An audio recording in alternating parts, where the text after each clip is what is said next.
Hello student, welcome to our channel Gyan contributor. So student, आज मैं आपको पढ़ाने जा रहा हूँ क्लास 7 का चैप्टर या एक्सरसाइज 8A।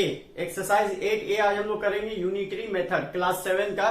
तो जान लेते हैं यूनिटरी मेथड होता क्या है। देखिए, मान लीजिए आपको कहा गया कि 5 पेन का दाम 5 पेन का दाम है 15 रुपया। तो आप निकाल सकते हो कि एक पेन का दाम कितना होगा, एक पेन का कीमत प्राइस क्या होगा। तो आप सिंपली बता सकते हो कि यहाँ एक पेन का प्राइस है 3 रुपए, तब हुए 5 के 15 रुपए। ठीक है, लेकिन अगर इस तरह से बोला जाए कि 5 पेन के हुए 15 रुपए, तो आप बताइए कि 10 पेन के कितने होंगे। तो उसके लिए आपको निकालना पड़ेगा कि एक पेन का कितना पड़ा और फिर उसको आप 10 से मल्टीप्लाई कर दोगे तो आपको 10 पेन का निकल जाएगा। क्योंकि आपको अगर 5 पेन का पता है तो उससे आप 10 का पता तभी कर सकते हो जब आपको एक पेन का दाम पता होगा तब। ठीक है, तो उसी अभी हम लोग करेंगे यूनिटरी मेथड, आपको सिंपली सब कुछ समझ में आ जाएगा। देखिए करते कैसे इसको करने का तरीका ये बोला है, क्वेश्चन में पहले समझा देता हूं। 12 bags of rice having equal weight वेग 174 kg। बोला है 12 बैग है राइस का, 12 बैग ऑफ राइस। ठीक है, 12 बैग है राइस का जिसका टोटल वेट वो 12 बैग को मिलाकर, एक का नहीं, ठीक है, सब 12 को मिलाकर है 174 kg।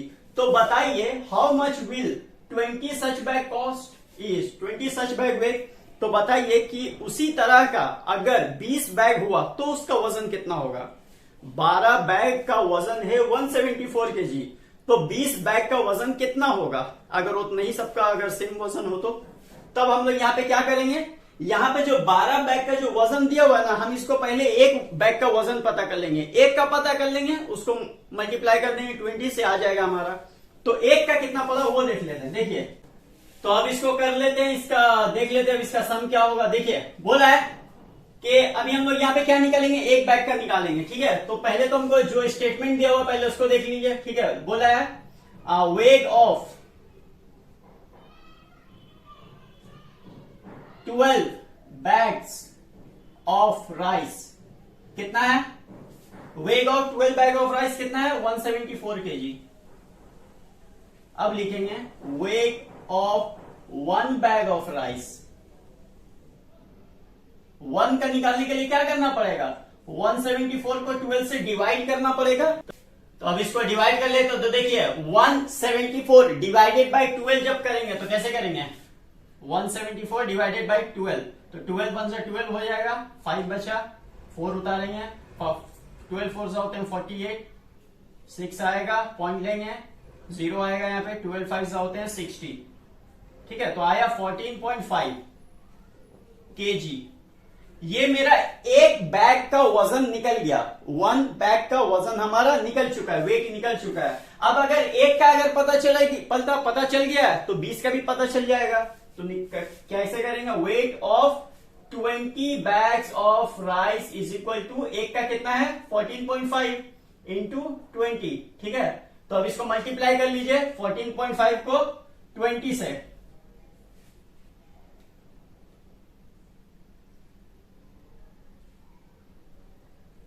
तो आ गया हमारा 290 kg। ठीक है, यहां पे मैंने पॉइंट दिया है क्योंकि यहां पर भी 14.5 के बाद एक पॉइंट था, तो इसलिए मैंने 290 लिखा है। ठीक है, तो 290 kg होगा 20 बैग का वेट। ठीक है, 290 kg होगा 20 बैग का वेट। तो इसका करने का मैं एक बार फिर से आपको रिकैप कर देता हूं। ठीक है, तो फिर से समझा देता हूं। तो पहला तो सवाल ये था कि 12 बैग का अगर वजन है 174 kg तो 20 बैग का कितना होगा। तो मैंने पहला लाइन में मैंने 3 लाइन में पूरा काम खत्म किया है। पहला लाइन में मैंने लिखा है जो स्टेटमेंट था, weight of 12 bag of rice 174 kg। उसके बाद एक बैग का निकालने के लिए मैंने 174 को 12 से डिवाइड कर दिया तो आया 14.5 kg। उसके बाद मैंने एक का अगर निकल गया तो उसको मैंने जब 20 से जब मैंने मल्टीप्लाई किया, एक का निकला था 14.5 kg, 20 से जब मैंने उसको मल्टीप्लाई किया तो आ गया हमारा 290 kg। ठीक है, और एक बात और, अभी मैंने यहाँ पर डिवाइड और मल्टीप्लाई करके आपको दिखा दिया है, लेकिन आप 7 क्लास में हो तो आपको डिवाइड और मल्टीप्लाई आना चाहिए, आप करोगे खुद से। ठीक है, अभी फिलहाल के लिए मैंने कर दी, आपसे मैं नहीं करूंगा, अब आपको खुद ही करना है। ओके, आप क्वेश्चन नंबर 2 देख लीजिए। क्वेश्चन नंबर 2 में बोला है 8 kg ऑफ टमाटो कॉस्ट ₹84। बोला है 8 किलो टमाटर का दाम है 84 रुपीज। 84 रुपीज, 84 रुपया है 8 किलो टमाटर का दाम। What is the cost of 14 kg of tomato. तो बताइए 14 केजी टोमेटो का दाम कितना होगा, उसका प्राइस कितना होगा। ठीक है, तो यहां पर फिर वही सेम चीज हम लोग करेंगे। पहले तो स्टेटमेंट लिख लेते हैं, प्राइस ऑफ 8 केजी टोमेटोज। ठीक है, प्राइस या कॉस्ट आप लिखिए, ठीक है, कॉस्ट ही लिखिए। Cost of 8 KG of tomato is rupees कितना है, 84। 8 किलो टमाटर का दाम है 84 रुपीज। ठीक है, तो अब निकालेंगे कॉस्ट ऑफ 1 केजी, निकाल लेंगे 1 केजी टोमेटोज रुपीज कितना हो जाएगा, 84 डिवाइडेड बाई 8 कर दीजिए, कितना आएगा 10.5 आएगा। ओके, अब 10.5 आया तो अब उसको क्या करेंगे, 1 केजी का हमारा निकल गया, तो 1 केजी का निकल गया तो 14 केजी का भी तो निकल जाएगा। इस 10.5 को, इसको मैं रुपीस, क्योंकि ये रुपीस में है तो यूनिट वैल्यू देना बहुत जरूरी है। ठीक है, तो 10.5 अगर 1 किलो का दाम है तो 14 किलो का दाम कितना होगा, 14 किलो का दाम कितना होगा, मैं इसको मल्टीप्लाई कर दूंगा simply. Cost of 14 KG tomato rupees कितना, 10.5 को हम लोग कितना से मल्टीप्लाई करेंगे, 14 से करेंगे, निकल जाएगा, सिंपल है। तो 10.5 को 14 से कर लिए, कितना हो जाएगा, ये 14 को 10 से करेंगे तो 140 हो जाएगा। तो आएगा आंसर हमारा 147 रुपीज, 147 आंसर। ठीक है, 147 रुपीज आंसर आएगा हमारा 2 नंबर का। ठीक है,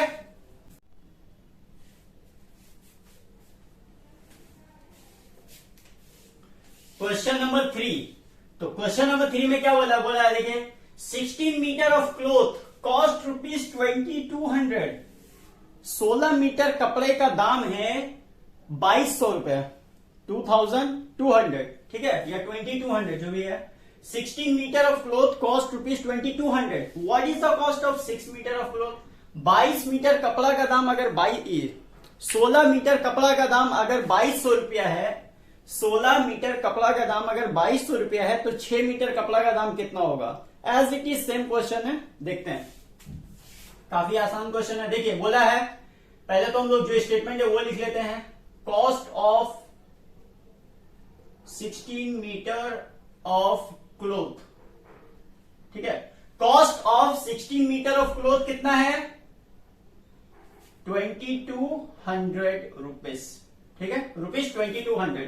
cost of 16 metre of cloth, cost rupees 2200।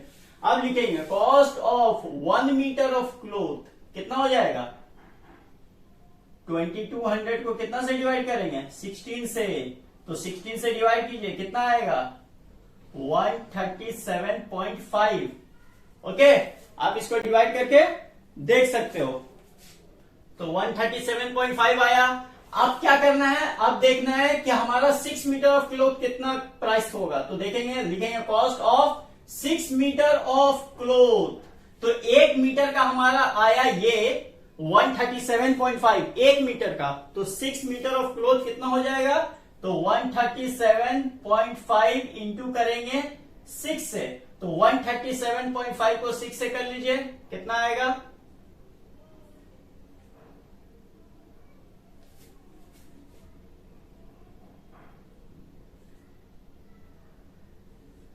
तो आएगा हमारा 825 rupees.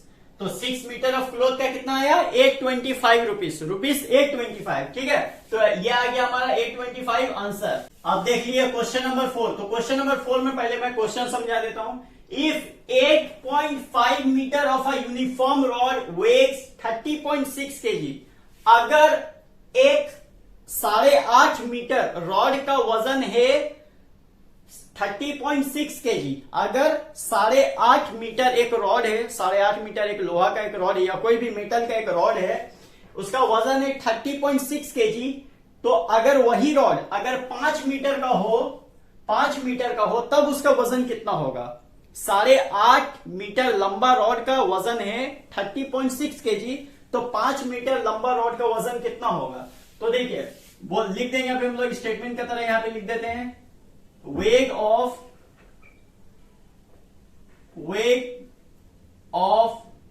8.5 metre of rod is equal to कितना है, 30.6 केजी। ठीक है, अब लिखेंगे weight of 1 metre of rod is equal to 30.6 को क्या करेंगे 8.5 से डिवाइड करेंगे तो आएगा हमारा आंसर 3.6। अब करेंगे वेट ऑफ, एक का निकल गया तो 1 मीटर रॉड का निकल गया। अब इसको 5 मीटर का भी तो हम लोग निकाल सकते हैं ना। 8.5 मीटर का वजन था कितना 30.6 केजी, एक का निकाल लिया 3.6। अब 5 का भी तो निकाल सकते हैं ना। 5 metre of rod is equal to, एक का आ गया हमारा ये क्या है हमारा केजी तो है, ठीक है।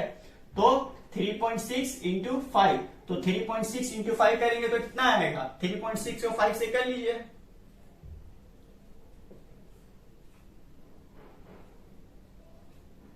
तो 18 आया। कितना आया 18 केजी होगा हमारा आंसर। यानी अगर वही रॉड अगर 5 मीटर का रहे तो वजन आएगा हमारा 18 केजी। तो ये था हमारा answer 18 KG. Okay, next question, question number 5। The cost of 6 purses rupees 453, 6 purse का दाम है 453 रुपया। The cost of 6 purses is rupees 453। How many such purses can be bought for rupees 604। तो बताइए कि 604 रुपीज यानी 604 रुपए में कितना पर्स को खरीदा जा सकता है। अगर मैं आपको कहूं कि 5 पेन का दाम है 15 रुपया, 5 पेन का दाम है 15 रुपया, तो बताइए 21 रुपया में कितना पेन को खरीदा जा सकता है। तो आप कहोगे कि 5 पेन का दाम है 15 रुपया, तो एक पेन का दाम हो गया 3 रुपया और 21 रुपया में 7 पेन खरीदा जा सकता है, ठीक है। तो ये होगा आपका एक छोटा मोटा कैलकुलेशन। वही सेम कैलकुलेशन आपको यहां पर अप्लाई करना है। तो मैं यहां पे करता हूं, आपको समझ में आ जाएगा। तो शुरू करते हैं। बोल रहा है the cost of 6 purses is rupees 453। लिख लेते हैं, cost of 6 purses is rupees 453। Okay, now अब बोल रहा है कि एक पर्स कितना में खरीदा जा सकता है, हम लोग थोड़ा वो पता कर लेते हैं। कॉस्ट ऑफ 1 पर्स, ठीक है, पर्स आप लिखेंगे, पर्सेस नहीं लिखेंगे, ओके, गलत हो जाएगा वरना। इज रुपीज कितना हो जाएगा 453 को हम लोग क्या करेंगे 6 से डिवाइड कर देंगे। तो 6 से आप डिवाइड कर दिए, कितना आ जाएगा 453 को 6 से आप डिवाइड कर दिए, कितना आ जाएगा 6 7 42, ठीक है।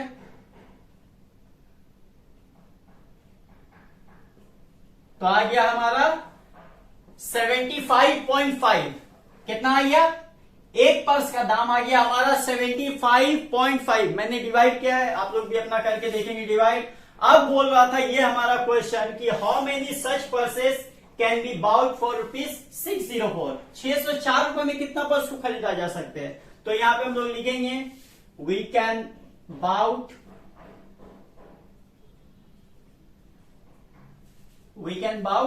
कितना। तो इसको क्या करेंगे, ये जो हमारा 604 है इसको क्या करेंगे 75.5 से हमारा डिवाइड करेंगे। लिखेंगे यहां पे we can bought dash purses in rupees 604। तो देखते हैं इसका डिवाइड करके कितना आएगा हमारा 604 है और 75.5 से आपको डिवाइड करना है। तो कर लीजिए 604 को 75.5 से कितना होगा डिवाइड, तो आएगा हमारा आंसर 8 बैग्स, 8 पर्सेस, ठीक है। तो लिख सकते हैं we can bought 8 purses in rupees 604। Okay, हम लोग 8 पर्स खरीद सकते हैं 604 रुपए में। तो ये था हमारा आंसर 8 पर्स होगा आंसर। ओके, आप देख लेते हैं हमारा नेक्स्ट क्वेश्चन नंबर 6। बोल रहा है 12 एप्पल्स वेट 2 kg 500 ग्राम। बोल रहा है 12 पीस एप्पल का जो वजन है वो है 2.5 kilo, 2 kilo 500 gram. How many apples will weight 15 kg। तो बताइए 15 kg में कितना एप्पल आएगा, 15 kg में कितना एप्पल आ पाएगा, ठीक है। मतलब कितना एप्पल वजन करने से हमारा वजन 15 kg पहुंच जाएगा, ठीक है। तो अब यहाँ पे देखते हैं। पहले तो हम लोग इसके लिए एक काम करेंगे। मान लीजिए 2.5 kg में जैसे कि बोला है 12 पीस एप्पल आता है, ठीक है। अढ़ाई केजी में 2 किलो 500 ग्राम में 12 पीस एप्पल आता है। तो इसके लिए हम क्या करेंगे कि एक एप्पल का हम लोग वजन पहले निकाल लेते हैं, ठीक है।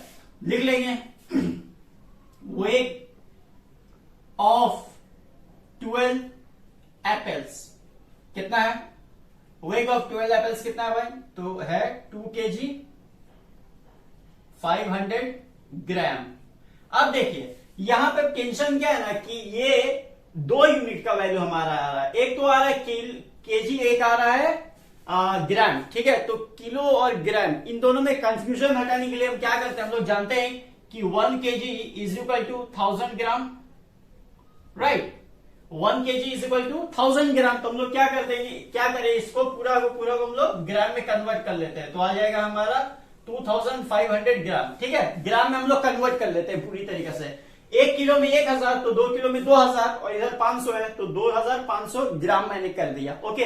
अब आते हैं नेक्स्ट में। अब हम लोग लिखेंगे वेट ऑफ 1 एप्पल, एप्पल लिखेंगे, एप्पल्स नहीं लिखेंगे, ओके।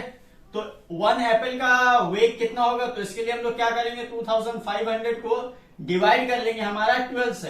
तो 12 से डिवाइड कर लेते, तो 12 से डिवाइड करने से क्या आएगा, 12 2 24 होते हैं, 1 इसमें आएगा, तो एक 0 पहले तो डालना पड़ेगा। उसके बाद 12 8 96 होते हैं, उसके बाद 3 3 3 इस तरह से आप डिवाइड जब कीजिएगा तो इस तरह का एक नंबर आएगा। आप डिवाइड करेंगे खुद से, आप खुद से डिवाइड करेंगे, ओके। ये मैंने एक डिवाइड किया, आप जब डिवाइड करोगे तो आपका इस तरह का एक आंसर आएगा। उसके बाद हम लोग क्या करेंगे, देखिए अब ये तो हमारा निकल गया कि एक एप्पल का 1 एप्पल का वजन कितना होगा। अब हम लोग ये पता करेंगे कि 15 केजी में कितना एप्पल आ सकता है। तो 15 केजी में कितना एप्पल आ सकता है, देखिए लिखेंगे इन 15,000 ग्राम। 1 केजी में अगर 1000 ग्राम होता है तो 15 केजी में 15,000 ग्राम होगा। तो लिखेंगे इन 15,000 ग्राम देयर विल बी, अब 15,000 में कितना आएगा, तो उसके लिए हम लोग क्या करेंगे कि 15,000 डिवाइडेड बाई 208.3333 जितना भी हम लोग का आया है, ठीक है, उस हिसाब से हम लोग देके अब आप क्या करोगे, यहां पर एक आंसर आप लिखोगे खुद का। तो आप जब आंसर निकालोगे तो आपका आंसर आएगा 72। ये या तो अप्रॉक्स में हो सकता है या फिर एग्जैक्ट वैल्यू 72 आएगा आपका, ठीक है। एग्जैक्ट वैल्यू 72 अगर नहीं आता है, थोड़ा बहुत जरा सा इधर उधर होता है, तो आप समझ लीजिए कि जैसे कि होता नहीं है कि हमारा थोड़ा सा कम बेश होता है, तो इसके लिए एप्पल को काट कर तो हम नहीं रख सकते। तो उसके लिए क्या करेंगे, थोड़ा सा हल्का इधर उधर होगा, लेकिन आएगा आपका आंसर 72। तो यहां पे होगा हमारा 72 एप्पल, 72 एप्पल्स होगा हमारा answer, okay. I hope it is clear. अब देख लेते हैं, काफी आसान क्वेश्चन है, क्वेश्चन नंबर 7, ठीक है। बोला है 55 metre of cloth is required to make 25 shirts. बोल रहा है कि 25 शर्ट को बनाने के लिए 55 मीटर कपड़े की जरूरत पड़ती है। 25 शर्ट यानी 25 शर्ट्स को बनाने के लिए 55 मीटर ऑफ क्लोथ्स की दरकार होती है, ठीक है। 55 मीटर ऑफ क्लोथ की जरूरत होती है 25 शर्ट बनाने के लिए, यानी 55 मीटर अगर कपड़ा रहेगा तो 25 शर्ट बनेगा। अब बोल रहा है कि अगर वही साइज का शर्ट, वही सेम साइज का शर्ट, क्योंकि आप लोगों को दिमाग में आता होगा कि सर वो साइज का शर्ट का अलग होगा, ये शर्ट का साइज अलग होगा तो कपड़ा तो ज्यादा कम होगा, लेकिन ऐसा कोई बात नहीं है। सेम साइज का अगर शर्ट बनेगा, सेम साइज का अगर शर्ट बनेगा 35 पीस, तब कितना कपड़े की जरूरत पड़ेगी, कितने कपड़े की जरूरत पड़ेगी अगर 35 शर्ट बने। तो 25 पीस शर्ट बन रहा है, 55 मीटर कपड़ा लग रहा है। अगर 35 शर्ट बनेगा तो कितना मीटर कपड़ा लगेगा सेम साइज का, ठीक है। तो लिख लेते हैं, तो इसका कर लीजिए आंसर क्या होगा, लिखेंगे cloth required to make 25 shirts, 25 shirt यानी 25 शर्ट को बनाने के लिए कितने कपड़े की जरूरत है, 55 मीटर, ठीक है। 55 मीटर की जरूरत है। अब निकालेंगे cloth required to make 1 shirt. तो 1 शर्ट के निकालने के लिए क्या, कितना मीटर का कपड़ा का जरूरत पड़ेगा, उसको निकालने के लिए हम लोग क्या करेंगे, 55 डिवाइडेड बाई 25 कर लेंगे, तो आ जाएगा हमारा 2.2 मीटर। यहां पे हमको ये पता चल गया कि एक शर्ट में कितने कपड़े की जरूरत पड़ती है, तो एक शर्ट में 2.2 मीटर कपड़े की जरूरत पड़ती है। आप इसको डिवाइड करोगे 55/25 तो आएगा 2.2 मीटर। अब हम लोग निकाल सकते हैं ना 35 पीस का, बहुत आसान है, लिख लेंगे cloth required to make 35 shirt. तो 30 अगर एक में इतना पड़ा तो 35 में कैसे निकालेंगे, तो उसको निकालने के लिए क्या करना पड़ेगा, 2.2 को 35 से आप मल्टीप्लाई कर दो, निकल जाएगा। तो 2.2 को 35 से आप मल्टीप्लाई कर लीजिए, 2.2 है 35 से मल्टीप्लाई कर लो, 35 2 होते हैं 70, तो 0 7 35 और 2 77, तो आ जाएगा हमारा 77 मीटर। तो अगर 35 शर्ट बनाना है तो आपको 77 मीटर कपड़े की जरूरत पड़ेगी, तो आंसर आएगा हमारा 77 मीटर। ओके, तो क्वेश्चन एकदम सिंपल था कि अगर 25 शर्ट में 55 मीटर कपड़े की जरूरत पड़ रही है तो 35 शर्ट में कितने कपड़े की जरूरत पड़ेगी। तो पहला मैंने स्टेटमेंट लिखा, दूसरा मैंने ये लिखा कि एक शर्ट में कितने कपड़े की जरूरत पड़ेगी, और उसके बाद मैंने उसी को एक का निकल लिया, तो उसी को फिर 35 से जब मैंने मल्टीप्लाई कर दिया तो आ गया हमारा 77 मीटर। अब आते हैं नेक्स्ट क्वेश्चन में। नेक्स्ट क्वेश्चन में क्या बोल रहा है, आई स्कूटर कंज्यूम मतलब यूज हो रहा है 2.5 litre of petrol in covering a distance of 85 kilometre. बोल रहा है एक स्कूटर में अगर 2.5 लीटर पेट्रोल अगर हम भरवा रहे हैं, 2.5 लीटर पेट्रोल अगर हम डलवा रहे हैं, तो उसमें हमारा चल रहा है 85 किलोमीटर, यानी 2.5 लीटर पेट्रोल में वो 85 किलोमीटर स्कूटर वो चल रहा है। तो अब बोल रहा है कि what distance will it cover in 8 litre of petrol. तो अगर बताओ कि अगर उसी स्कूटर में अगर 8 लीटर अगर पेट्रोल हम फिल करवाए, 8 लीटर अगर पेट्रोल हम डलवाएं, तब वो कितना दूर चल पाएगा, मतलब कितना डिस्टेंस को वो कवर कर पाएगा। तो पहले हम लोग लिख लेते हैं इन 2.5 litre of petrol cover 85 kilometre. ठीक है, 85 किलोमीटर मतलब 2.5 लीटर में 85 किलोमीटर का कवर कर पा रहा है। तो अब लिखेंगे इन 1 litre of petrol distance covered, यहां पे डिस्टेंस आप लोग लिखेंगे डिस्टेंस कवर्ड, डिस्टेंस कवर। अब अगर 2.5 लीटर में 85 किलोमीटर चल रहा है तो 1 लीटर में कितना चलेगा, 1 लीटर में कितना चलेगा। तो 85 को हम लोग क्या करेंगे, 2.5 से डिवाइड कर देंगे। तो 2.5 से जब आप डिवाइड करोगे तो आएगा 34 किलोमीटर। 85 को जब 2.5 से आप डिवाइड करोगे तो आएगा 34, यानी अब हमको पता चल गया कि 1 लीटर पेट्रोल में वो 34 किलोमीटर वो चल पा रहा है, 34 किलोमीटर वो स्कूटर डिस्टेंस कवर कर पा रहा है। 1 लीटर में 34 किलोमीटर, तो 8 लीटर में हमारा नहीं निकल जाएगा। In 8 litres of petrol distance cover is equal to कितना हो जाएगा, 34 इंटू 8। तो 34 इंटू 8 कितना होता है, आप मल्टीप्लाई कर लो। तो 8 4 32 का 2, 34 को आप 8 से कर लो, कितना आएगा, 8 4 32 का 2, 3, 8 3 24 और 3 27, तो आ जाएगा 272 किलोमीटर। यानी अगर हम उसी स्कूटर में अगर 8 लीटर पेट्रोल डलवाएं, फिलअप करवाएं, तब वो चलेगा स्कूटर 272 किलोमीटर का वो डिस्टेंस कवर कर पाएगा। अब देख लेते हैं क्वेश्चन नंबर 9। तो क्वेश्चन नंबर 9 में क्या बोला है, a journey of 124 kilometre cost ₹1395। बोल रहा है कि एक मान लीजिए आप कहीं घूमने जाते हो तो वहां पर का जर्नी का कॉस्ट बोल रहा है कि 124 किलोमीटर जब आप चलते हो, 124 किलोमीटर का जब आप जर्नी करते हो, सफर करते हो, तो उसका कॉस्ट गिरता है 1395। How much will a journey of 240 kilometre cost. तो बताइए जब आप 240 किलोमीटर 240 किलोमीटर का अगर आप जर्नी करोगे, सफर करोगे, तब उसका कॉस्ट क्या गिरेगा, तब उसका प्राइस क्या होगा। ठीक है, तो देख लेते हैं। तो इसका करने के लिए पहले तो हमको जो स्टेटमेंट है उसको हम लिख लेते हैं, लिखेंगे कॉस्ट ऑफ 124 किलोमीटर जर्नी कितना है, 1395।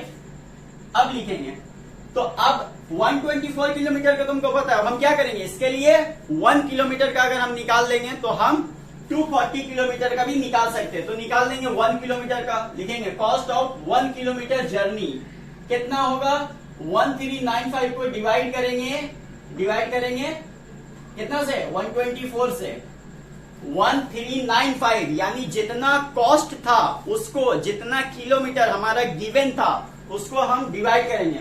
1395 को डिवाइडेड बाय 124 करेंगे। तो कर लीजिए, 1395 को 124 से डिवाइड करेंगे तो कितना आएगा, तो इसका आंसर आएगा 11.25। 1395 को जब डिवाइड करेंगे 124 से तब आएगा हमारा 11.25। अब ये जो 11.25 है ये क्या है, हमारा 1 किलोमीटर का कॉस्ट है। यानी अगर आप 1 किलोमीटर का अगर आप सफर करते हो, आप कहीं घूमते हो, तो उसका कॉस्ट गिरेगा 11 रुपया 25 पैसा। ये क्या है, रुपीस में है, यूनिट वैल्यू क्या है इसका, रुपीस में है। ठीक है, ये होगा 124 किलोमीटर और ये होगा रुपीस में। ठीक है, रुपीस 1395 डिवाइडेड बाई 124 किलोमीटर। तो इसका कॉस्ट गिरेगा, 1 किलोमीटर का कॉस्ट गिरेगा 11 रुपया 25 पैसा। अब हम लोग निकाल लेंगे ना 240 kilometre, cost of 240 kilometre journey कितना हो जाएगा, अगर एक का है 11.25 तो 240 का कितना होगा, 11.25 इंटू 240। ठीक है, अब 11.25 इंटू 240 जब कर लिया है तो इसका आंसर आएगा हमारा 2700 रुपीज। कॉस्ट ही तो पूछा था, 2700 रुपीज कॉस्ट। ठीक है, तो 240 किलोमीटर का जो जर्नी का जो कॉस्ट आएगा वो हमारा आएगा 2700। नेक्स्ट क्वेश्चन करते हैं। नेक्स्ट क्वेश्चन देखिए, बोला है a compositor takes 1 hour 45 minutes to compose 24 pages of a book. बोला है कंपोजिटर है, ठीक है, वो ले रहा है 24 पेज को कंपोज करने में ले रहा है 1 hour 45 minutes। 24 पेज को कंपोज करने में वो टाइम ले रहा है 1 hour 45 minutes एक कंपोजिटर। अब क्वेश्चन में बोला है how long will he take to compose 64 pages. अगर 24 पेज करने में उसको 1 घंटा 45 मिनट लग रहा है तो 64 पेजेस को कंपोज करने में उसको कितना टाइम लगेगा, तो अब कर लेते हैं। तो इसको कर लीजिए, देखिए इसको कैसे करेंगे, यहां पे लिखेंगे to compose 24 pages of a book takes कितना ले रहा है, 1 hour 45 minutes। अब देखिए यहां पे जो 1 hour 45 minutes है ना, यहां पे दो तरह का वैल्यू है, एक तो है आवर का वैल्यू और एक है मिनट का वैल्यू। तो हम लोग एक काम करेंगे, इसका यूनिट का कंफ्यूजन को दूर करने के लिए हम लोग इसको एक ही यूनिट में तब्दील कर लेते हैं, एक ही यूनिट में हम लोग चेंज कर लेते हैं। तो क्या करते हैं हम लोग, इसको मिनट में चेंज कर लेते हैं। ठीक है, तो मिनट कितना होगा, 1 आवर में होता है 60 मिनट और यहाँ पे 45 मिनट। तो अगर दोनों का अगर मिनट में चेंज करेंगे तब आएगा हमारा 105 मिनट्स। ओके, मिनट में मैंने यहां पर सिर्फ कन्वर्ट किया है और कुछ भी नहीं किया है। ठीक है, अब आते हैं नेक्स्ट लाइन में। अब देखिए, अब लिखेंगे टू कंपोज 1 पेज। ठीक है, to compose 1 page of a book takes कितना होगा, 1 बुक में कितना होगा, 105 को डिवाइड करेंगे हमारा कितना से, 24 से, है ना, कि अगर 24 को करने में 105 मिनट यानी 1 घंटा 45 मिनट लग रहा था, तो एक पेज को करने में आपको कितना टाइम लग रहा है, मतलब कंपोजिटर को कितना टाइम लग रहा था। तो क्या करेंगे, इसको डिवाइड कर लेंगे। तो 105 को 24 से आप डिवाइड कीजिए, देखिए कितना आ रहा है। तो इसका आंसर आएगा 4.375। आप डिवाइड करेंगे 105 को डिवाइडेड बाय 24 तो आएगा 4.375। ओके, अब 105 डिवाइडेड बाय 4.375 को करने से क्या हुआ कि यहां तो हमारा निकल आया कि एक पेज को करने में कितना टाइम लगता है। अब हम निकाल सकते हैं ना 64 पेज को करने में कितना टाइम लगता है, जैसे अब तक शुरू से करते हैं वैसे ही सेम काम है। तो क्या करेंगे, टू कंपोज 64 है ना, 64 pages of a book takes कितना होगा, एक का इतना है तो 64 का कितना होगा, 64 का कर लिया, मल्टीप्लाई करेंगे, इसको मल्टीप्लाई कर लीजिए। तो मल्टीप्लाई करके इसका आंसर आएगा 280 मिनट्स। अब देखिए ये जो हमारा 4.375 था ना, ये तो था हमारा मिनट, क्या था, मिनट था। तो अल्टीमेटली ये जो 280 आया ये भी हमारा मिनट्स है, राइट। यहां पे हमारा एक पेज को कंपोजिट करने में आ रहा था 4.375 मिनट्स। ठीक है, उसी को जब मैंने 64 से मल्टीप्लाई किया तो पता चला एक पेज में इतना लग रहा था, 64 पेज में इतना लग रहा है, 280 मिनट्स। अब ये आंसर हमारा मिनट्स में आया है। अब इसको आवर में करने के लिए क्या करना पड़ेगा, 60 से आप डिवाइड कर दिए। अब 280 मिनट्स को कर लीजिए, कितना से, 60 से डिवाइड, जैसे कि मैंने कहा। तो 60 से डिवाइड करने के लिए कैसे करेंगे, देखिए 1 0 कैंसिल। अब देखिए यहाँ 28 है ना, तो 6 4 24 पॉइंट देंगे। इसका जो 4 बचा हुआ था इसको पॉइंट के बाद लिखेंगे। तो यहाँ पे 4 का मतलब हो रहा है 4 आवर, और यहाँ पे 4 का मतलब हो रहा है 40 मिनट्स। ठीक है, 40 मिनट्स। तो आंसर आएगा 4 आवर 40 मिनट्स, 4 आवर 40 मिनट्स। वैसे भी आप करके देख सकते हो कि 1 घंटे में होते हैं 60 मिनट, तो 4 घंटे में होंगे 240 मिनट। तो 280 से 240 चले जाएंगे तो 40 मिनट ही बचेगा ना, तो इसीलिए आंसर आपका आएगा 4 hour 40 minutes. Question number 11। Question number 11 में बोला है if a man walks 16 kilometre in 5 hour. एक आदमी अगर 5 घंटा में 16 किलोमीटर चल रहा है, how long would he take to walk 11.2 kilometre. तो बताइए कि उसको 11.2 किलोमीटर चलने में कितना वक्त लगेगा।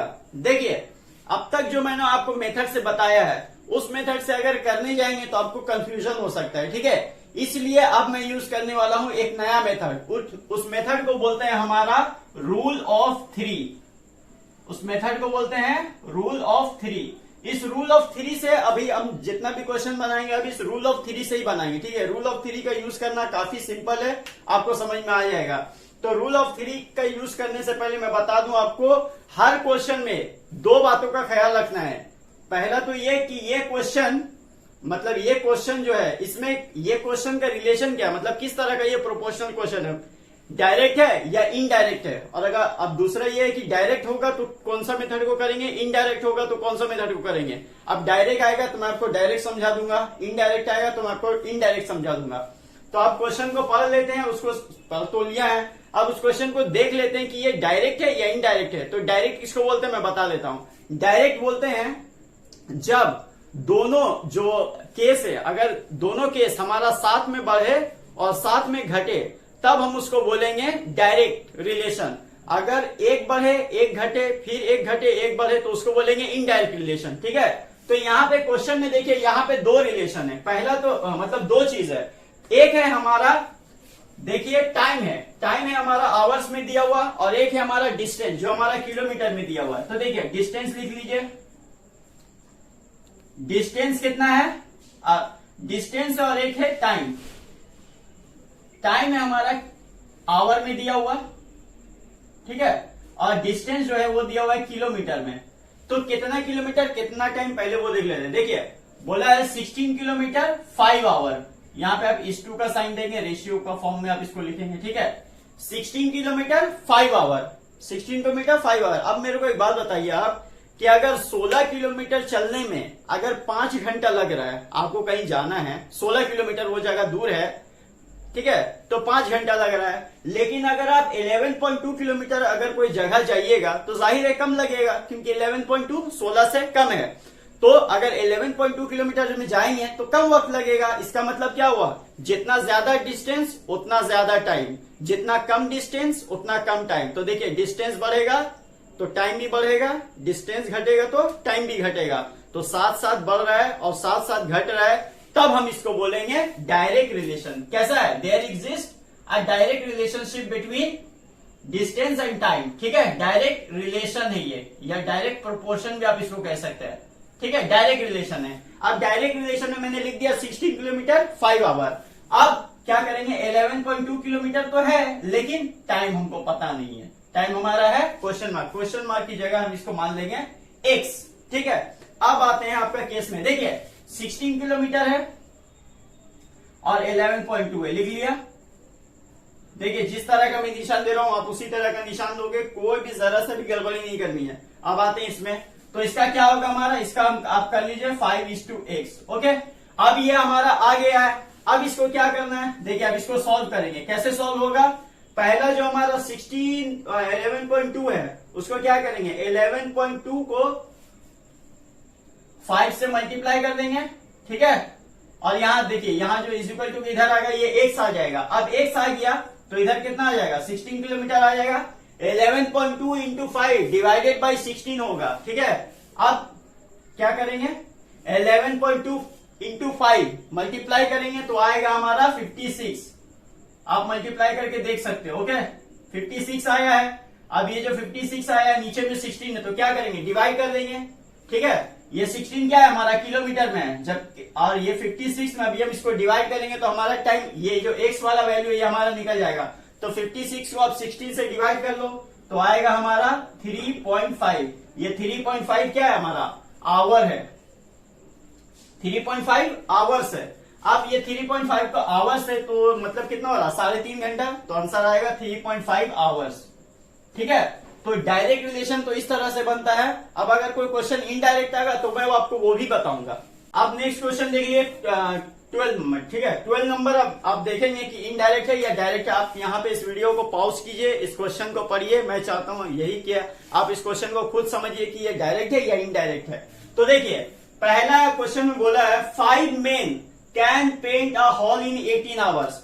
5 आदमी एक हॉल को, एक कमरे को पेंट करता है 18 घंटे में, ठीक है। 5 आदमी 18 घंटा। How many men will be able to paint in 10 hours. तो बताइए कि कितना आदमी रहेंगे तो यही काम 10 घंटा में हमारा खत्म हो जाएगा, ठीक है। तो 5 आदमी 18 घंटा, 10 घंटा कितना आदमी पता नहीं। तो क्या करें यहां पे भी देखिए 2 केस आ रहा। पहला तो है मेन और दूसरा है हमारा टाइम। टाइम कौन सा यूनिट में है, टाइम का तो बहुत सारा यूनिट होता है ना, सेकंड होता है, मिनट होता है, आवर होता है। तो आप यहाँ पे लिखेंगे, डेज भी हो सकता है, मंथ, ईयर, कुछ भी हो सकता है। तो जो यूनिट होगा आप यहाँ पे लिखेंगे, ठीक है। तो लिख दिया, मेन लिख दिया और टाइम लिख दिया। अब देख लेंगे ये डायरेक्ट है या इनडायरेक्ट है। तो देखिए 5 मेन था 18 घंटा में, ठीक है। 5 मेन 18 आवर्स। अब यहाँ पे बोल रहा है 10 आवर्स और मेन कितना है इसको पता नहीं, तो मेन को मान लेंगे हमारा एक्स। तो देखिए जितना ज्यादा आदमी, ठीक है, जितना ज्यादा आदमी उतना कम टाइम और जितना कम आदमी उतना ज्यादा टाइम। अब यहां से समझ लिए 18 आवर्स में है, मतलब अगर 18 घंटा दिया जा रहा है तो 5 आदमी में खत्म हो जा रहा है।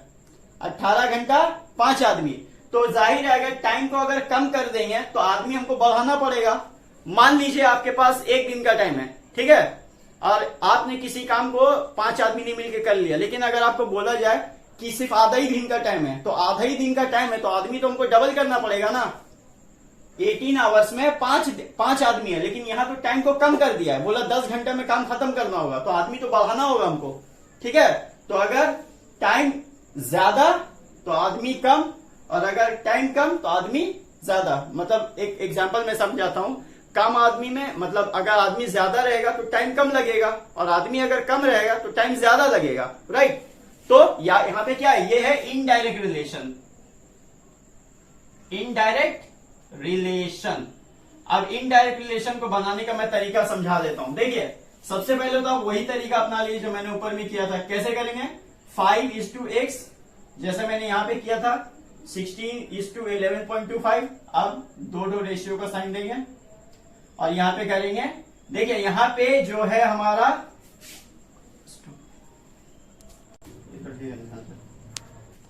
तो देखिए इसको कैसे करेंगे, यहां पे जो हमारा 5:x है इसको 5:x ही लिखेंगे, ठीक है। जैसे मैंने यहां पे लिखा था 16:11.2, ये जो ऊपर और नीचे वाला रिलेशन था वो लिख दिया। अब यहाँ पे दो रेशियो का साइन देंगे और यहाँ पे 18:10 करेंगे, ओके, कर दिया। अब इसको करने के बाद क्या करेंगे, देखिए यहाँ पे जो हमारा 5:x और 18:10 जो है, अब इसको हम लोग करेंगे। तो देखिए 5:18, यहाँ पे देखिए 5:18 है, तो 5:18 को मल्टीप्लाई करेंगे। यहाँ पे देखिए मैं एक चीज समझाना चाहूंगा, और यहाँ तो खैर x है और यहाँ पे 10 आ जाएगा। तो देखिए डायरेक्ट और इनडायरेक्ट में जो काम का जो फर्क है वो मैं आपको समझा देता हूं। काम का फर्क सिर्फ इतना ही है कि यहां पर मैंने 11.2 को 5 से मैंने मल्टीप्लाई किया था, राइट।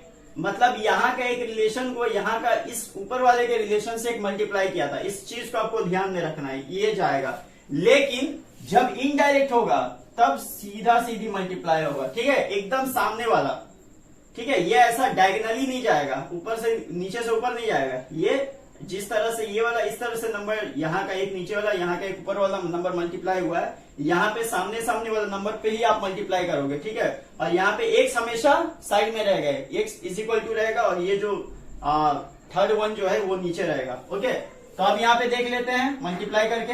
18 5 से कितना हो जाएगा 90 डिवाइडेड बाई 10 कितना आ जाएगा 9। तो पता चला कि अगर 10 घंटा दिया जाए तो आदमी की जरूरत पड़ेगी 9, तो रिक्वायर्ड मेन इज 9, ठीक है। तो यहाँ पे जो एक समथिंग लिखा है यहाँ पे आप 9 लिख सकते हो, तो 9 men will be required. Okay,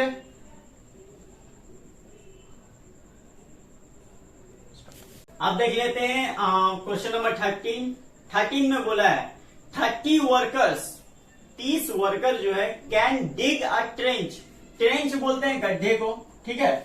तो 30 workers can dig a trench in 5 days, बोला 30 वर्कर मिलकर एक ट्रेंच को गड्ढा कर सकता है, डिग कर सकता है 5 दिन में। 30 वर्कर 5 दिन में एक गड्ढे को खोद सकता है। How many workers will be required to dig it in 6 days, अगर 5 का बजाय अगर 6 दिन दिया जाए तब कितना वर्कर की जरूरत पड़ेगी। तो देखिए, दिन अगर ज्यादा करेंगे तो कम वर्कर की जरूरत पड़ेगी, अगर ज्यादा दिन हो तो कम आदमी में भी काम हो जाएगा, लेकिन अगर दिन कम हो तो ज्यादा आदमी का जरूरत पड़ेगा, ठीक है। तो ये क्या है, दिन बढ़ेगा तो वर्कर को घटा देंगे, और अगर दिन घटेगा तो वर्कर को बढ़ा देंगे। So there is a indirect relationship, ठीक है। इनडायरेक्ट ऐसी पता चल गया हमको, इनडायरेक्ट रिलेशन। अब इनडायरेक्ट रिलेशन है, अगर आपको पिछला वाला क्वेश्चन समझ में आ गया होगा तो ठीक है, नहीं समझ में आया तो मैं इसमें आपको तो बता ही रहा हूं, ठीक है। तो आप देख लेते हैं कितना है हमारा। अच्छा देखिए, एक चीज और जो मैंने पिछले क्वेश्चन में आपको नहीं बताया था, मैं आपको इसमें स्पेशली मैं समझा देता हूं। देखिए, जो आपका क्वेश्चन मार्क रहेगा ना, उसको आप मेक श्योर कि आप राइट साइड में लिखिए, इस साइड में नहीं, इस साइड में आप लिखिए, ठीक है। तो यहाँ पे देखिए हमसे क्या पूछा है, हमसे पूछा है कितना वर्कर का रिक्वायर्ड पड़ेगा। तो वर्कर रिक्वायर्ड हम लोग इस तरफ लिखेंगे, नंबर ऑफ वर्कर लिख लेंगे, number of worker. Okay, number of worker लिख लिया। और यहाँ पे क्या है, टाइम है ना, टाइम क्या है, कौन सा यूनिट में है, डेज में है, राइट। सो डेज में लिख लिया टाइम, और नंबर ऑफ वर्कर लिख लिया। अब देखिए कितना दिन में कितना वर्कर, तो 5 दिन में हमारा आ रहा है 30 वर्कर, राइट। तो 6 दिन में हमारा कितना, मतलब 6 दिन में हमारा कितना आएगा नहीं पता है, तो हम इसको x मान लेंगे। ओके, क्वेश्चन मार्क था हमारा, मैंने इसको x मान लिया। 5 दिन में 30 वर्कर, तो 6 दिन में कितना वर्कर पता नहीं है। तो अब देख लेते हैं कि कैसे करेंगे। तो देखिए, सबसे पहले तो आप 5:6 कर दिए, जिस तरह से मैंने आपको बताया था 5:6 कर दिया। अब 2 रेशियो का निशान देकर आप क्या करेंगे, यहाँ पे इनडायरेक्ट है तो आप 30:x नहीं करेंगे, बल्कि x:30 करेंगे, x:30।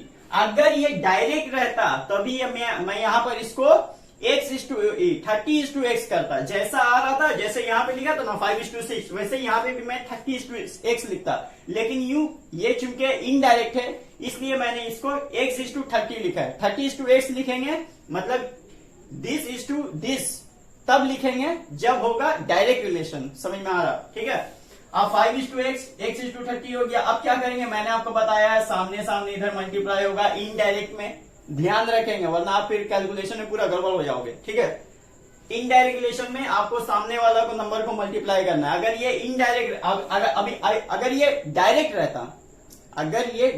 रहता तो क्या होता, इस वाले नंबर को आप इस वाले नंबर से ऐसे होता मल्टीप्लाई, ठीक है। लेकिन ये चूंकि इनडायरेक्ट है तो आप यहां से इस सामने वाला नंबर को इससे मल्टीप्लाई करेंगे। ओके, ये आपको समझाने के लिए, फिर जब आप बड़े होगे दूसरे क्लास में जाओगे तब आपको ये और अच्छे से समझ में आ जाएगा। ओके, 5:6x:30 हो गया।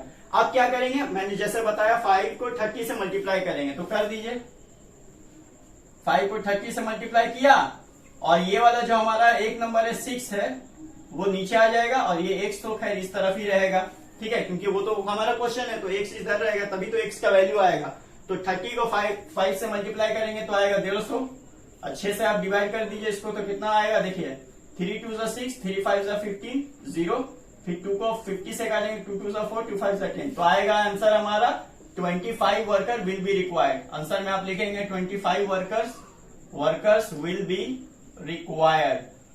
अगर आपको इनडायरेक्ट वाला, अगर पिछला क्वेश्चन में आपको अगर समझ में ना आया हो तो आप इस क्वेश्चन को देखेंगे, आपको पानी की तरह क्लियर हो जाएगा। नेक्स्ट आते हैं हमारा नेक्स्ट में बोला है इन अ फोर्ट, फोर्ट बोलते हैं किला को, जैसे रेड फोर्ट हो गया, ठीक है, लाल किला, ठीक है। In a fort 360 men had provision for 21 days। क्या बोला है? In a fort 360 men had provision for 28 days। एक फोर्ट में 360 आदमी को प्रोविजन दिया गया 21 दिन के लिए। If 60 more men join them, how long will the provision last? बोला है कि अगर 21 दिन के लिए 360 आदमी रह सकता है उसमें, ठीक है, एक फोर्ट में 21 दिन में 360 आदमी। अगर मान लिए 360 में और 60 ऐड हो जाए, यानी और 60 अगर ऐड हो जाए, तो 360 में 60 ऐड होगा तो हो जाएगा 420। अब अगर 420 मेन रहेगा तब कितना दिन वो लोग वहां पे प्रोविजनली कर सकते हैं, मतलब रह सकता है, ठीक है। तो मतलब हो गया हमारा कि पहला तो आ गया हमारा कि अब यहाँ पे पूछ रहा है कि कितना दिन लास्ट करेगा। तो जो दिन लास्ट हो रहा है उसको हम लोग यहाँ पे लिखेंगे। मैंने कहा क्वेश्चन मार्क वाला नंबर को आप यहाँ लिखेंगे, तो यहाँ पे दिन हमारा क्वेश्चन मार्क है, इसलिए मैंने यहाँ पे लिखा है डेज। ओके, आप इसको टाइम और यूनिट वैल्यू का हिसाब से आप इसको डेज लिख सकते हो। उसके बाद आ गया main, number of main. Okay, so the number of main कितना था हमारा? पहला तो था 360 में था 21 डेज। ओके, अब 360 में 60 और ऐड हुआ है, तो मैं 360 प्लस 60 आपको करके दिखा रहा हूं, तो आपको ताकि आपको समझ में आए। तो 360 प्लस 60 हो गया 420, ये तो है हमारा खैर एक्स। ओके, तो अब इसको कैसे करेंगे? अब देखेंगे कि ये डायरेक्ट है या इनडायरेक्ट है। तो देखिए, ज्यादा जितना आदमी रहेगा तो 21 दिन, 360 में 21 दिन, लेकिन अब अगर आदमी बढ़ जाएगा तो दिन तो हमारा घट जाएगा, यानी आदमी बढ़ रहा दिन घट रहा, आदमी घटेगा तो दिन बढ़ सकता है। तो उससे यहां पे भी क्या है? इनडायरेक्ट है, इनडायरेक्ट रिलेशन। ओके, मैं यहां पे सबको साइड में लिख दे रहा हूं ताकि आप भूले ना, ठीक है। तो इनडायरेक्ट है तो कैसे करेंगे? इनडायरेक्ट तो सेम टू सेम ऊपर वाला तरह करेंगे। कैसे होगा? 360:420। ओके, और यहां पे क्या हो जाएगा? x:21। ओके, अब यहां पे क्या करेंगे? सामने आप मल्टीप्लाई कर दिए 360 × 21 डिवाइडेड बाय क्या होगा? Divided by 420। 100 यहां रहेगा, तो 360 का आप 21 से जब करोगे ना तो कितना आएगा पता है? तो जब आप मल्टीप्लाई करोगे 360 × 21 तो आएगा 7560। कितना आएगा? आप मल्टीप्लाई करके देखोगे, क्योंकि आप 7 क्लास में हो, हर चीज करके देखें, जरूरत नहीं है हमको, ठीक है। तो आ गया कि 360 × 21 करेंगे तो आ गया 7560। अब 7560 का आप 420 से डिवाइड करोगे तो 10 कैंसिल। अब आप इसको काटेंगे, 2 2 4, 2 1 2, ठीक है, 2 3 6, 1 इसमें क्या 15, 2 7 14, 2 8 16। ओके, अब कितना से काट सकते हैं? अभी काट सकते हो आप 3 से, तो 3 7 21। अब देखो यहाँ पे 378 है ना, कैसे काटेंगे? देखिए 3 1 3, 1 गया, ठीक है, 3 2 6, 3 6 18। फिर आप 7 से काट सकते हो, तो देखिए 7 से कैसे काट सकते हो? 7 1 7, 7 1 7। अब यहाँ तो 12 था ना, तो 5 तो इसमें चला जाएगा, 56 हो जाएगा, 7 8 56। तो आंसर आएगा 18 डेज। कितना? 18 डेज। यानी कि अगर 60 आदमी मतलब 60 आदमी अगर बढ़ जाएगा 360 में और ऐड हो जाएगा, यानी 360 प्लस 60 तो हो गया 420, तो उसमें प्रोविजन रहेगा 18 डेज का, कि हाँ आप 18 डेज यहां पर रह सकते हो। तो आंसर में आप यहां पे लिख सकते हो एक्स का बगल में 18 डेज, तो the 18 days will be the answer. Question number 15। Question number 15 ने क्या बोला है? इन ये जो 15 है ये हमारा 14 का तरह ही है, देख लेते हैं। In an army camp, in an army camp, एक आर्मी का एक कैंप है, 300 soldiers had provision for 13 days. 300 soldier का प्रोविजन है 13 डेज, मतलब 300 सोल्जर 13 डेज का प्रोविजन है उसमें। If 40 of them are transfer to the other camp, वहां आप याद कीजिए क्वेश्चन में तो मैंने 60 ऐड किया था, 360 में मैंने 60 और ऐड किया था। यहाँ पे क्या है, थोड़ा सा बदलाव है इसमें कि 300 सोल्जर में जो 40 जो सोल्जर है वो ट्रांसफर हो जाता है। अब ट्रांसफर होने का मतलब क्या हुआ? घट जाता है। यहां है 300 सोल्जर, यहां से 40 सोल्जर कहीं और चला जाता है, ठीक है। अब क्या बोला? Transfer to other camp. How long will the provision last? तो बताइए प्रोविजन फिर कितना दिन तक चलेगा? 13 डेज। अब 300 में 40 घट जाएगा, यानी हो जाएगा 260, तो कितना डेज चलेगा? ठीक है, तो इसमें देख लेते हैं। अब देखिए सोल्जर अगर ज्यादा रहेगा तो प्रोविजन कितना रहेगा? अगर सोल्जर अगर 300 है तो 13 दिन, और अगर सोल्जर अगर घट जाएगा तो जाहिर है प्रोविजन का जो डेज है वो भी बढ़ जाएगा, तो there is a indirect relation, indirect. Okay, अब इनडायरेक्ट है तो इनडायरेक्ट के लिए हमको क्या करना पड़ेगा? सबसे पहले तो आप दो रिलेशन देख लिया, पहला है हमारा नंबर ऑफ सोल्जर और दूसरा है हमारा नंबर ऑफ डेज। ठीक है, तो पहले लिख लेंगे नंबर ऑफ सोल्जर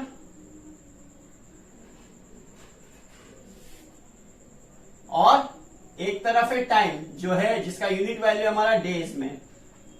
ओके, तो नंबर ऑफ सोल्जर पहले कितना था? 300 था, और टाइम कितना था? 13 डेज।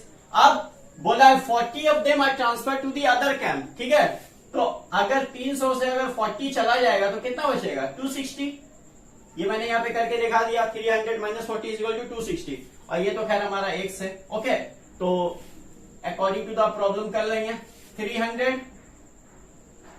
इज टू 260, और यहाँ पे क्या हो जाएगा? इनडायरेक्ट है तो x इज टू 13 करेंगे, नॉट 13 इज टू एक्स। अगर डायरेक्ट रहता तब करते 13 इज टू एक्स। अब क्या करेंगे? तो सामने multiply 300 into 13 divided by 260, x is equal to. Okay, अब देखिए अब क्या करेंगे? 1010 इसका कैंसिल हो गया, यहाँ पे 13 1 जा 13, 13 2 जा 26, फिर 2 1 जा 2, 230 से मल्टीप्लाई डिवाइड करेंगे तो 2 1 जा 2, 2 5 जा 10। ओके, तो आंसर आएगा हमारा एक्स इज इक्वल टू 15, यानी 15 आएगा हमारा डेज, 15 डेज। कितना? 15 डेज आएगा, तो so the 15 days will be the answer. ठीक है, 15 दिन आएगा। ओके, अब क्वेश्चन नंबर लास्ट हमारा क्वेश्चन है 16। ठीक है, तो 16 देख लिए, बोल रहा है moving at the rate 70 kilometre per hour a car completes a journey in 18 minutes. बोल रहा है अगर एक गाड़ी 70 किलोमीटर के हिसाब से अगर चल रही है, मतलब उस कार का स्पीड है 70 किलोमीटर, तो वो अपना जर्नी कंप्लीट कर रही है 18 मिनट्स में, 18 मिनट में। अब अगर उसी कार का स्पीड इंक्रीज कर दिया जाए, बढ़ा दिया जाए, 70 से 84 कर दिया जाए, यानी 70 से कर दिया जाए 84, और अगर 84 कर दिया जाए तब वो अपना जर्नी कितना मिनट्स में कंप्लीट कर लेगा। ओके, तो अब आते हैं, देखिए यहां पर अब इसको ये समझ लेते हैं कि ये डायरेक्ट है या इनडायरेक्ट है। तो देखिए अगर आप गाड़ी स्लो चलाओगे तो आप लेट में पहुंचोगे, और अगर आप गाड़ी फास्ट चलाओगे तो आप जल्दी पहुंच जाओगे। यानी अगर स्पीड बढ़ेगा तो टाइम घटेगा, और अगर स्पीड घटेगा तो टाइम बढ़ेगा। So there is a indirect relation. Indirect कैसा रिलेशन है? इनडायरेक्ट रिलेशन है। तो इनडायरेक्ट रिलेशन के हिसाब से हम लोग इसको कर लेते हैं। पहले तो हमारा दो यहाँ पे जो केस है वो है, पहला है हमारा स्पीड, स्पीड में हमारा किलोमीटर है। ठीक है, किलोमीटर पर आवर में है। ठीक, और दूसरा में हमारा टाइम है, टाइम हमारा दिया हुआ है मिनट्स में। ओके, अब देख लेते हैं कितना 70 था तो मिनट लग रहा था 18, अब 84 हुआ तब कितना लगेगा। ठीक है, तो कैसे करेंगे? 70 is to 84 is to x is to 18। Okay, x is to 18, not 18 is to x. Okay, अब यहाँ पे क्या करेंगे? 70 इज टू 18 कर लेंगे, 70 इंटू 18 कर लेंगे, और 84 आ जाएगा नीचे में, और x इज इक्वल टू हो जाएगा। तो 70 इंटू 18 कर लीजिए आप, कितना आएगा? 70 इंटू 18, तो देखिए 70 इंटू 18 कर लीजिए, 18 0 18, और 18 7 होते हैं 126। ठीक है, तो आ गया यहाँ पे हमारा 1260। अब इस 1260 को आप डिवाइड कर लीजिए 84 से, तो कितना आएगा? तो 1260 को आप जब 84 से करोगे तो आएगा आपका 15 मिनट्स। कितना आएगा? 15 मिनट्स। तो आप यहाँ पे x का बगल में लिख सकते हो 15 minutes. Okay, so the 15 minutes will be the answer. So student, ये था आपका class 7 exercise 8A unitary method हमने किया। ठीक है, तो ये कंप्लीट ट्यूटोरियल था। वीडियो थोड़ा सा लंबा हो गया, लेकिन इन्फॉर्मेशन मैंने बहुत ज्यादा इसमें ऐड किया, और इन्फॉर्मेशन आपके पास जितना ज्यादा ऐड रहेगा उतने आपको मैथ्स में बहुत ज्यादा हेल्प मिलेगा, बहुत ज्यादा मदद मिलेगा। सो आपको ये वीडियो कैसे लगे हमें कमेंट सेक्शन में जरूर बताएं, और वीडियो अच्छी लगी तो हमारे चैनल को सब्सक्राइब कीजिए, और इस वीडियो को अपने दोस्तों के साथ शेयर कीजिए। तब तक के लिए आपसे मिलते हैं नेक्स्ट वीडियो में, तब तक के लिए bye bye, take care and thank you for watching this video.